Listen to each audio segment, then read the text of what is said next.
ଆଜି ସଣ୍ଡେ ଥିଲା, ସକାଳୁ ଉଠି ମନ ମୋର କଣ ହେଲା ନା ବିଷ ପଡ଼ିନି ରେ, ବିଲରେ ବିଷ ପଡ଼ିବ। ସେଥିପାଇଁ ବାହାରି ପଡ଼ିଲି ତରତର ହେଇ ବିଲକୁ ବିଷ ପକେଇବା ପାଇଁ। ବିଷ ପକେଇବି କଣ, ଆଗେ ବିଷ ପକେଇବା ଲୋକଟାକୁ ଖୋଜିବାକୁ ପଡ଼ିବ।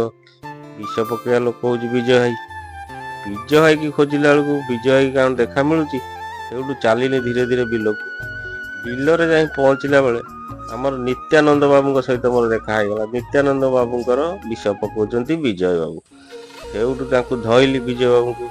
ବିଜୟ ବାବୁଙ୍କୁ ଧରି ପୁଣି ମୋ କିଆରି ପାଖକୁ ଆଇଲି। ଆରେ କଥାରେ ନାହିଁ, ଚାଷ ଅଛି ଯାହାର ସବୁ ସୁଖ ତାହାର। କିନ୍ତୁ ବର୍ତ୍ତମାନ ଦୁନିଆ ଅଲଗା ହେଇଯାଇଛି। ଚାଷ ଅଛି ଯାହାର ସବୁ ଦୁଃଖ ତାହାର। ଏ ବିଲର ଯୋଉ ଘାସ, ସେ ଘାସ ଉପରେ ଚଢିକି ଯିବାକୁ ଭୟ ଲାଗୁଛି। ଦେଖନ୍ତୁ ବିଜୟ ଭାଇ ସେପଟରେ କେମିତି ତାର ବିଷ ପକେଇ ପକେଇ ଚାଲିଛି।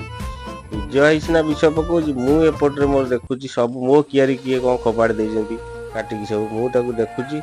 ଯାହା ହଉ ବିଷ ପକେଇକି ଭଲରେ ଭଲରେ ଫେରିଲା ବେଳେ ବଇଦା ଭାଇଟି ଦେଖା ହେଇଗଲେ। ବଇଦା ହେଇକି ଦେଖିକି ବହୁତ ଭଲ ଲାଗିଲା। ବଇଦା ବି ବିଷ ପକଉଥିଲେ। ଯାହା ହଉ, ଏ ବ୍ଲଗଟି ଭଲ ଲାଗିଲେ ସେୟାର କରିବେ। ଜୟ ଜଗନ୍ନାଥ।